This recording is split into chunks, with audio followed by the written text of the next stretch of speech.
Hey pickers, Carla here, and today we're going to talk about the names of the notes on the guitar fretboard. Really important thing to know. It helps you find any chord. We can really make this simple. So let's make it really simple. Now, the first thing I'm going to do is explain to you the musical alphabet, and I'm going to explain it on the piano because it's very easy to see on the piano. Did you know that if you go to college and major in music, you have to play the piano? No matter what your instrument is. If you're a voice major, if you're a saxophone major, if you're a guitar major, if you're a French horn major, everybody also has to play the piano because it's just so easy to see how the notes are laid out on the piano. So for just 1 or 2 minutes, we're going to look at the piano and then take that knowledge, now that we have a visual, and put it on the guitar, because it's just so easy to see everything literally laid out in black and white on the piano. So let's go to the piano. Okay, here we are at the piano. And notice something. It's going to be kind of obvious to anybody with eyes, and even just with hands being able to feel it, is there's a pattern to this. It goes 2 black keys, 3 black keys, 2 black keys, 3 black keys, 2 black keys, 3 black keys, and so on. It just keeps repeating like that. So if we go to the 2 black keys, and we go to the white key right before the 2 black keys, that's C. Every time. Here's 2 black keys, that's C. Here's 2 black keys, that's C. This is a lower C, that's sort of a middle C, and that's the next C, and it keeps going. It's another C and another C. So here's what happens with the musical alphabet. It goes A, B, C, D, E, F, G, and then starts back over at A. So A, B, C, D, E, F, G, A, B, C, D, E, F, G, A, B, C, D, E, F, G, and so on. We're going to start with C. Could start with A. A's down here. But we'll start with C. C, and we're just going to do the white keys right now. D, then just the next letter in the alphabet. C, D, next key is E, just right up the alphabet. And after E comes F, and after F comes G, and after G, no, not H, after G, we start back over at A. A, B, C, D, E, F, G, A, B, C. That's how it works on the piano. And that's how it's going to work on the guitar, too, once we get to the guitar. But that was just the white keys. Let's talk about the black keys. The black keys are sharps and flats. And let me explain what that means. It's sort of like pluses and minuses. You know how in school you would get a B plus, which is sort of in between a B and an A, or an A minus? It's a little bit like that. So if we go C, the next thing, the thing that happens in between C and D, is a C sharp. So sharp is when you go up to the very next key. On guitar, that's going to be the very next fret. Okay, so that would be 1 fret. Here it's 1 key. So C, C sharp, D, D sharp, E. There's no black key here, so we go straight from E to F. F, F sharp, G, G sharp, A sharp, B, and here's the other place. There's 2 places where there's no black key. B straight to C. Nothing between B and C. What was the other place? E and F. Nothing between E and F. Nothing between B and C. So let's do that again. C, C sharp, D, D sharp, E, F. F sharp, G, G sharp, A sharp, B, then what? C. Now if we want to do it backwards, we will call it flats.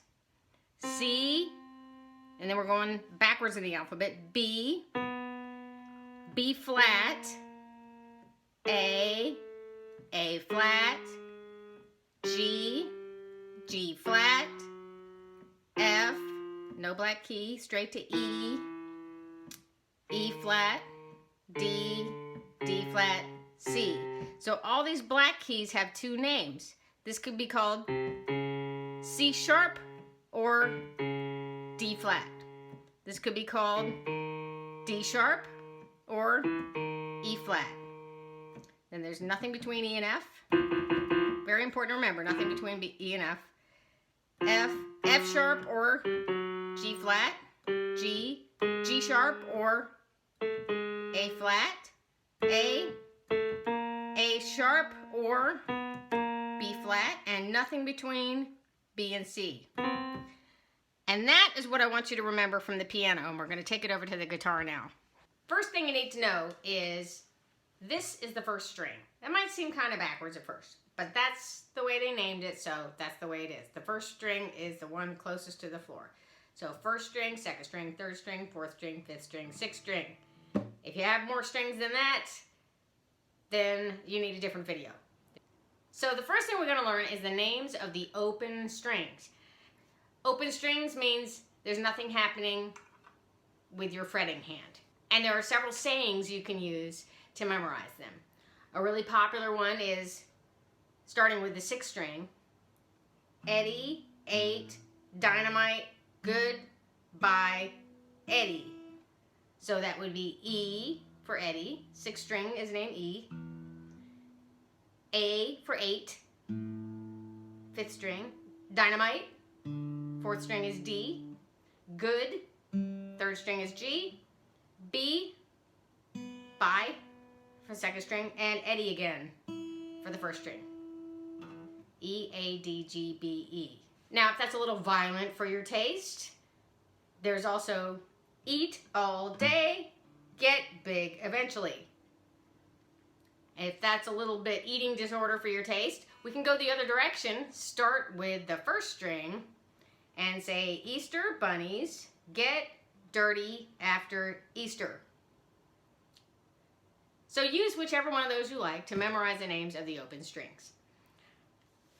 Once you've got the names of the open strings, let's learn the names of the fretted notes. So starting with the sixth string, we're going to learn the sixth string, then we're going to learn the first string, and then we're going to learn the fifth string, and after that you should be able to figure out all the other ones on your own. So, starting with the sixth string, we know that when we play it open, we have E. Well, what's the next letter in the alphabet? It would be an E sharp, except remember, there's nothing between E and F and B and C. Live long and prosper, and there's nothing between E and F, and there's nothing between B and C. So E goes straight to F. First fret, sixth string, is an F. The next fret is F sharp. After F sharp comes what? The next letter in the alphabet, which is G.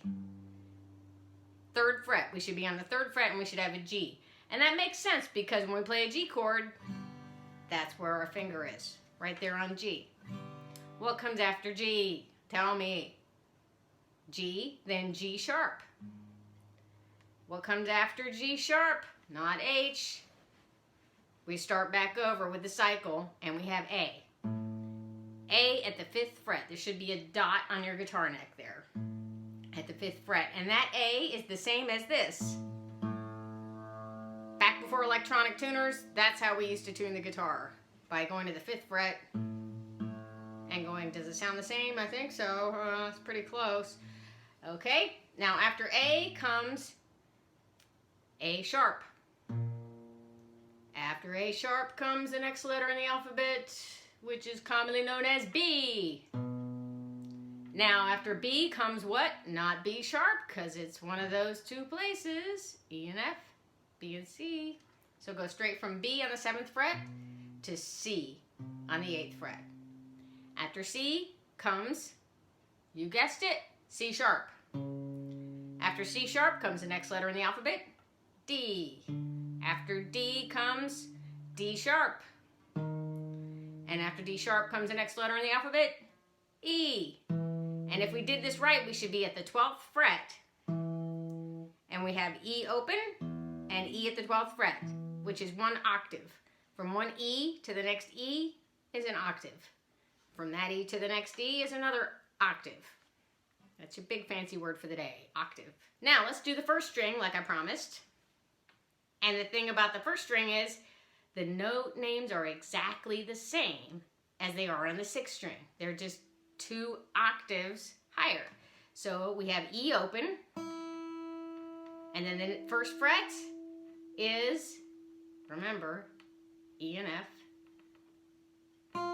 So F on the first fret, and then F sharp, and then G, and then G sharp, and then we've run out of letters, so we start back over at A on the 5th fret, and then what? A sharp, I hope you're playing along, B, and then straight from B to C, C sharp, D on the 10th, D sharp on the 11th, and E on the 12th. Double dot for almost every guitar. We'll have a double dot or some kind of fancy inlay there to tell you that it's the 12th fret. All right, the next thing we're going to learn is the 5th string. The 5th string is what? Well, if we used Eddie 8, Dynamite, that would be A for 8. So when we play it open, we get an A. Then when we go to the first fret, we get, is A one of these? No, it's not. B and C, E and F. So we have A sharp on the first fret. The second fret is B. The third fret is, ooh, it is one of these, isn't it? Go straight from B to C. And we know that's C because it's the bottom of our C chord. All right, third fret C, then comes what? C sharp, and then D at the 5th fret, and that is the same as the 4th string open, Eddie 8, Dynamite, D. So that is an overlap there. And again, the old way of tuning before we had electronic tuners. After D comes D sharp, and then what? Is it one of these? Nope, it's not E and F, it's not B and C, so D sharp to E. Then E and F is one of these 2 places. E, F, F sharp, G, and then G sharp. And then we ran out of letters, so we go back to A. And we are at the 12th fret, which means we did it right. 12th fret is A, that's an octave. And that was a chromatic scale. We covered the 5th string, the 6th string, and 1st string. Now we can do the same thing with the 4th string, D, D sharp, E, F, F sharp, G, and I suggest you do. The way to practice this is every day, pick a small chunk that you're gonna do. Keep it doable. So say one day you're gonna go, I'm gonna practice every note name on the first 12 frets and name them as I go, E, F, F sharp, G, on the 6th and 5th string. And then maybe the next day you'll do the 5th and 4th string. And then the next day you'll do the 4th and 3rd string. And the next day you'll do the 3rd and 2nd string. And the next day you'll do the 2nd and the 1st. So you don't have to do all 6 every day because that gets a little tedious. Unless you're cramming for an exam and you've got an audition to get into music school in a few weeks, in which case you should probably go ahead and do all 6 every day as part of your learning. And another way to do it, if you don't want to do a couple strings all the way to the 12, another way to do it is practice all 6, but just the first 5 frets. So E, F, F sharp, G, G sharp, A, A sharp, B, C, C sharp, D, and then go to the 4th string. D, D sharp, E, F, F sharp, G. 3rd string. G, G sharp, A sharp, B, C. 2nd string, B, C, C sharp, D, D sharp, E. 1st string, E, F, F sharp, G, G sharp, A. And you know what the jazz musicians say? There's no money past the 5th fret. So that may be all you ever need to learn. But I don't really think so. I think you're going to wind up, if you're playing rock especially, you're going to wind up doing some chords that go all over the neck. Maybe even way up to the 12th fret. You know, Paranoid is way up there.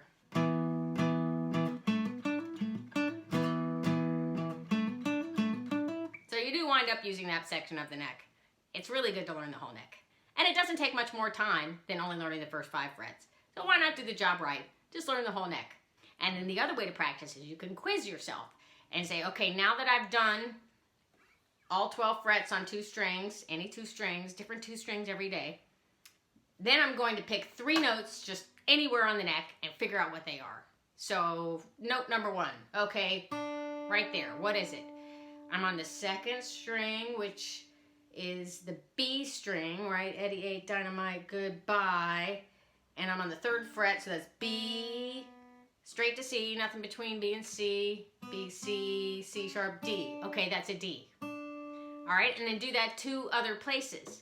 And in no time, you'll have the whole neck learned. I hope this video was really helpful for you. If you have any questions or comments, please put them below. And if you want to get more tips on learning the guitar, be sure and hit subscribe and like. Happy picking!